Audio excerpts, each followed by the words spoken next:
Good evening. সংবাদ বিভাগ থেকে বিশ্বজিৎ পাল বলছিলাম।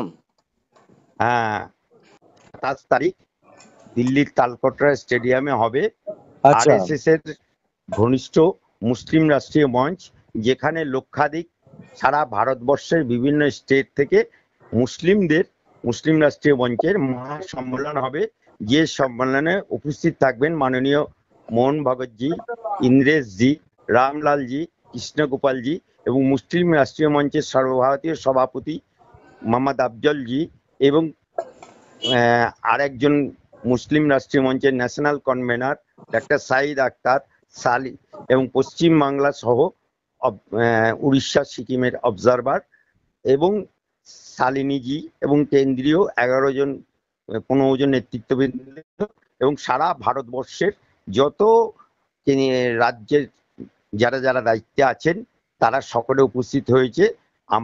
সাথে সাথে পশ্চিমবাংলার তরফ থেকে আমরা 10 জন এসেছি। আমরা কালকে মহা সম্মেলনে সকাল 9টায় দিল্লি তালকোটরা স্টেডিয়ামে প্রোগ্রামে অ্যাটেন্ড করার জন্য আমি কলকাতা থেকে এসেছি।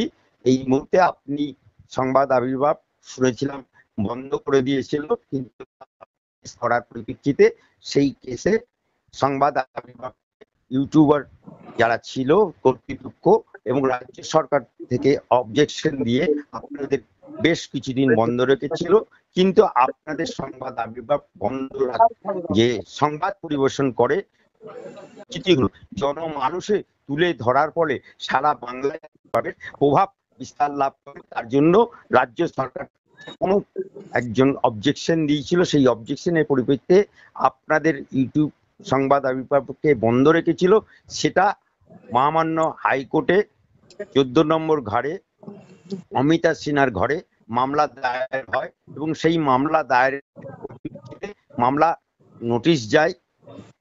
সেই নোটিশের পরিপ্রেক্ষিতে সংবাদ আবির্ভাবকে ক্ষমা চেয়ে খুলে দেওয়ার জন্য সংবাদ অসংখ্য ধন্যবাদ, তার ডাইরেক্টরকে ধন্যবাদ এবং তার রিপোর্টারদেরকে ধন্যবাদ, তার ফটোগ্রাফারদেরকে ধন্যবাদ এবং সংবাদ আবির্ভাবের দর্শকবৃন্দকে ধন্যবাদ।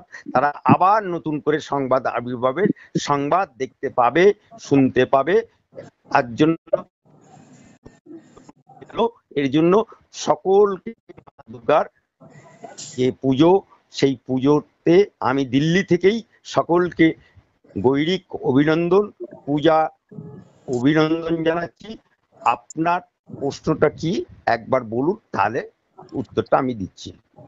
স্যার অসংখ্য অসংখ্য ধন্যবাদ। আপনি যে কাজে গেছেন সফল হন সেই কামনা করছি। এবং যেটা আমাদের প্রশ্ন, আমডাঙ্গাতে একটি পুজো কমিটি 53 বছর ধরে দুর্গাপুজো করে আসছেন। সেখানকার বিধায়ক মাত্র 2 বছরে তিনি ফতোয়া জারি করছেন, বলছেন যে মুসলিমদের এখানে একটা মসজিদ আছে, সেই মসজিদে যে 5 টাইমে নামাজ পড়া হয় সেই টাইমগুলোতে আপনাদের বন্ধ রাখতে হবে। এবং এটা একদম আমার নির্দেশ, এইভাবে ফতোয়া জারি করছে। কি বলবেন এই ধরনের কথাবার্তা?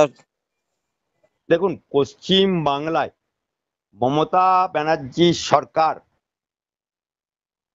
মমতা খালার সরকার, মমতা বুবুর সরকার, মমতা আপার সরকার, আপনারা 21 সালের আঁকড়া দেখুন, 5 to 7% হিন্দু ভোট পেয়েছে, বাকি সব মুসলমানদের ভোট পেয়েছে, মুসলমানদের ভোটে জিতে আছে। কিন্তু মুসলমানদের ভোটে জিতে তিনি মুসলমানদেরকে শুধু আল্লাহ আকবার, নারায়ে তাকবীর ইত্যাদি বুলি আওড়ে তাদেরকে আম মুসলমানের কোনো উপকার করেনি, কিন্তু সেখানে বিভাজনের রাজনীতি করে, সাম্প্রদায়িকতার রাজনীতি করে এরা, এবং এর দলের লোকেরা, এর বিধায়করা চুরি ছাড়া আর কিছু জানে না। এবং এই রকম যে পূজা উপলক্ষে আজকে দুর্গা পুজো হয়, সেখানেও অনেক রামনবমী হয়, সমস্ত ক্ষেত্রে বিরোধী দল কোনো অনুষ্ঠান করতে গেলে আমার হাইকোর্টে আসতে হয় এবং হাইকোর্ট থেকে পারমিশন নিয়ে রামনবমীর মিছিল করতে হয়। যে কোনো বিরোধী দলনেতা কোনো কিছু করতে গেলে সেটাও আমার হাইকোর্টে পারমিশন নিতে হয়। অথচ বাংলার বুকে ওনারা যেটা করবেন সেটা তৃণমূল করলে 7 খুন মাপ। একটা জিনিস বলে দিই আপনাকে, বাংলা নজরুলের বাংলা, বাংলা রবীন্দ্রনাথের বাংলা, বাংলা রামকৃষ্ণের বাংলা, বাংলা বিবেকানন্দের বাংলা।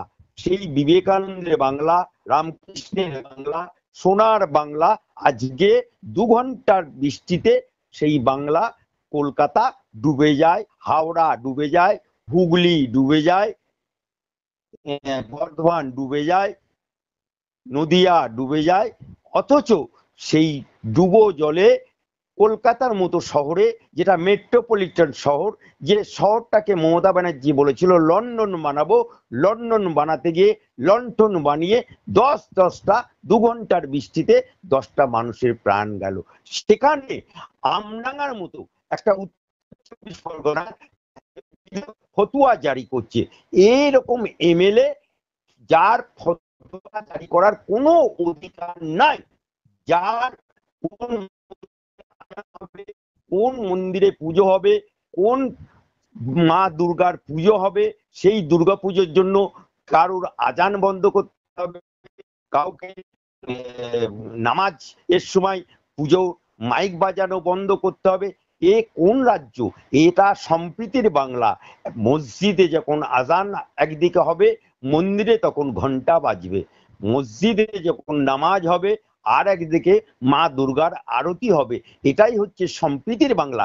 কিন্তু মমতা ব্যানার্জির যে বিধায়ক, আমডাঙ্গার যে বিধায়ক, যে হুনু হোক, আজকে ওদের এমএলএ গুলো এমএলএ আর নেই, লে মেরেলে হয়ে গেছে এবং চোরটা দাগাবাজ হয়ে গেছে এবং ফতুয়া জারিকারী হয়েছে। এর আগে উদয়ন গুহ এরকম ফতুয়া জারি করতো, সেই উদয়ন গুহ এখন চুপ হয়ে গেছে। ওদের বিধায়ক মদন মিত্র, যে নাকি বলে ও লাইলা কুলু কুলু, যার নাকি প্রেম না করলে মন ভরে না, যে মদন মিত্র নিজে বলছে, ওদের বিধায়ক বলছে, আমি বলছি না, মদন মিত্র বলছে যে 10 কোটি দাও তোমাকে মন্ত্রী করে দেবো। মন্ত্রী হলে তো 100 কোটি কামিয়ে নিলে, না হলে 10 কোটি টাকা গেল। একজন বিধায়কের টিকিট নিতে গেলে সেখানেও 10 কোটি দিতে হবে, একজন কাউন্সিলর হতে গেলে সেখানে 5 কোটি দিতে হবে, একটা জেলার ছাত্র পরিষদের প্রেসিডেন্ট হতে গেলে সেখানে 5 কোটি দিতে হবে, একটা কাউন্সিলরের টিকিট হতে গেলে 5 কোটি দিতে হবে। এটা আমি বলছি না, মদন মিত্র বলছে, ওদের এমএলএ বলছে। সেখানে এই সম্প্রীতির বাংলাতে এই রকম আমডাঙ্গার বিধায়ক ফতুয়া জারি করে, এই রকম বিধায়ককে বাংলার মানুষ, মাত্র 2 বছরের বিধায়ক, এই বিধায়ককে আমডাঙ্গার মানুষ, আমি বলবো সনাতনী মানুষ, তারা ঝেঁটিয়ে ঝাঁটা মেরে ওকে বিদায় করা। অসংখ্য অসংখ্য ধন্যবাদ স্যার। আমরা পরে আবার আপনার সাথে যোগাযোগ করব। ভালো থাকবেন এবং যে কাজে গেছেন সেই কাজ যাতে সফল হয়।